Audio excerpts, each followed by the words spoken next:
널 기다렸어. Okay. And it is a really cool format. I actually like this a lot. Yeah, I'm actually really enjoying these days. All right, Curious. 2 and 4, but still, 5. or excuse me, 5, but still has a chance. It's like 3, sir. I'm like, oh, sorry. And earlier, when they played against each other, it was Curious who took the win, if I'm not mistaken. We can see. Actually, no, SOS took the win versus Curious. It was his first win on Dusk Towers. Yeah.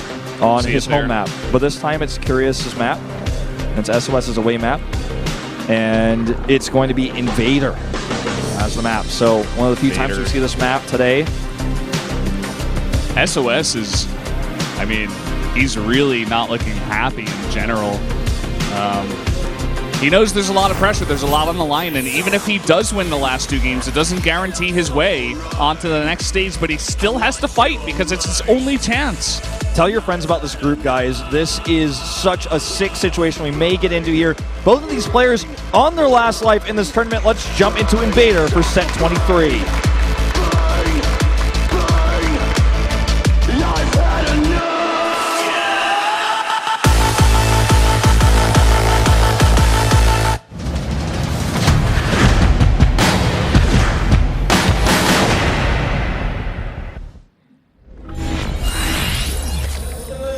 Here we are on Invader once again in the bottom left. In the red, it is the Zerg player Curious from the Afrika Freaks.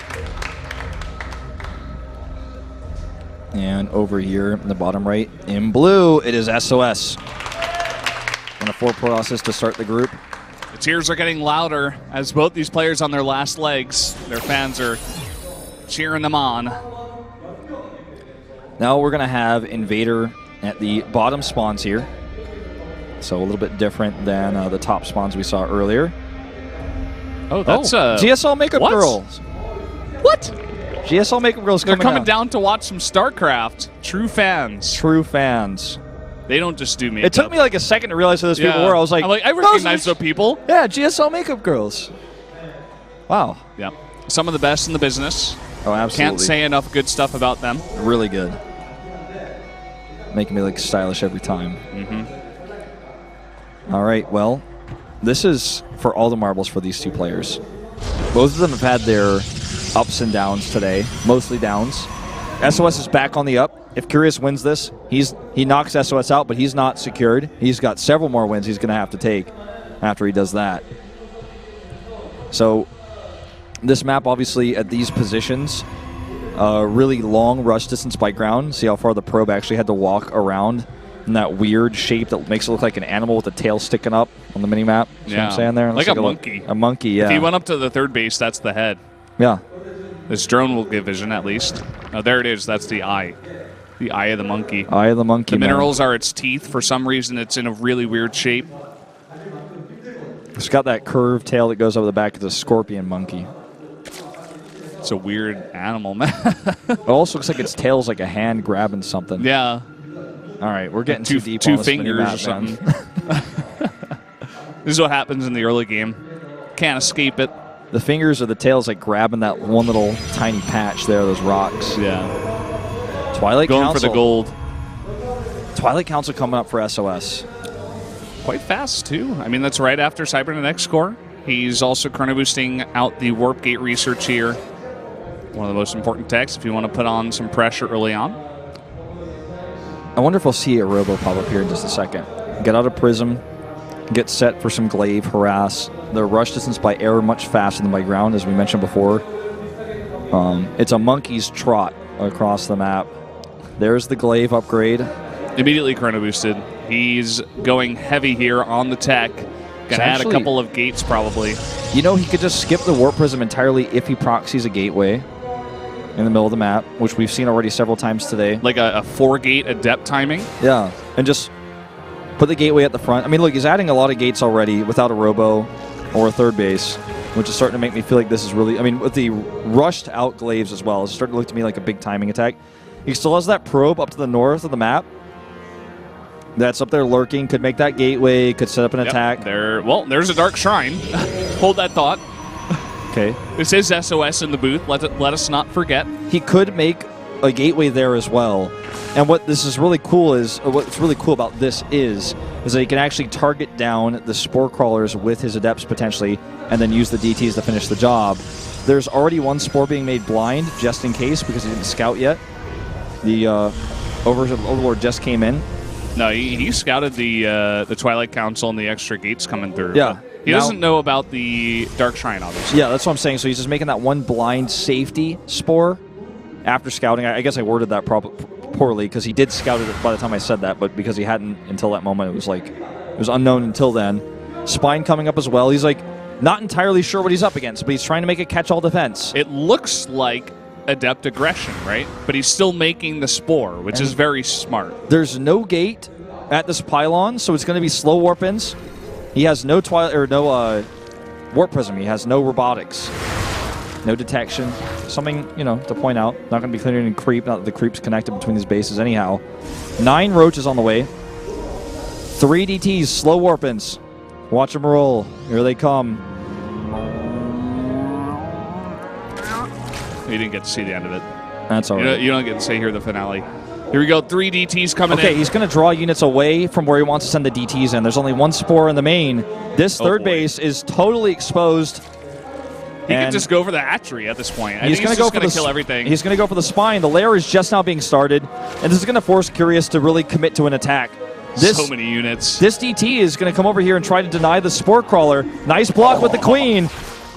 Really It's actually not targeting it. I don't know what he's doing with that. He's trying to get out, but look at this, the full surround. He's going to hack his way out. This hatchery will go down, though. Yeah, easy kill on the hatch. It looks like he was thinking about taking a third base of his own, but he's seen a lot of units. So he adds a robotics and 3 extra gateways instead. He may add it here now afterwards, after he gets those safe buildings out, but let's see. He may want to save it for units.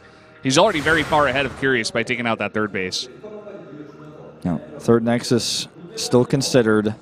Blink on the way, just for safety. He's got a huge chunk of extra minerals here.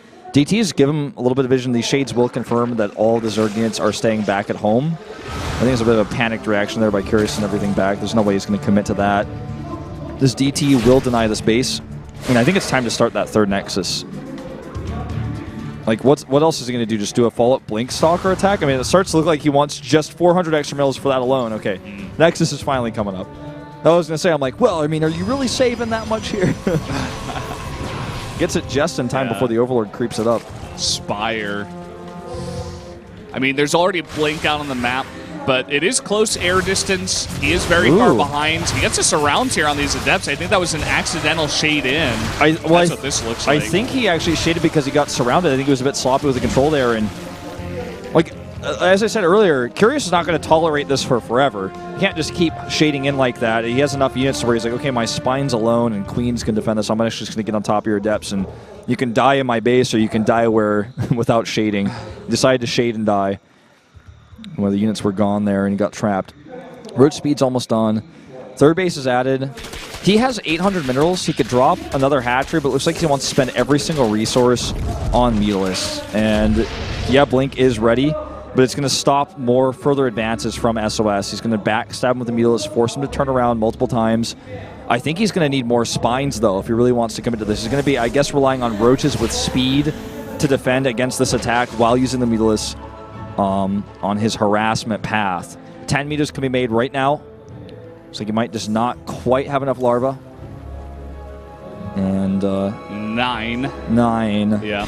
So look at this. I mean, I think he needs spines. An Archon. There's an Archon, too. Oh, well, he wasn't paying attention and traps a lot of these lings. This could be a deadly push. He doesn't have any spines. Why isn't he making spines? He has a few spines, yes, but he doesn't have enough, I don't think.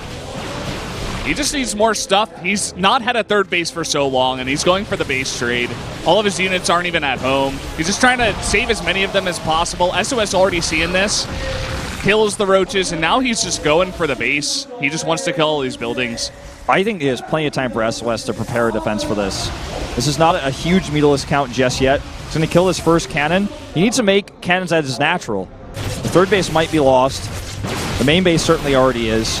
21 drones dead already. All SOS has to do is survive. He's going for the probes. Oh, look at this. Even Ling's coming in to try to trap these.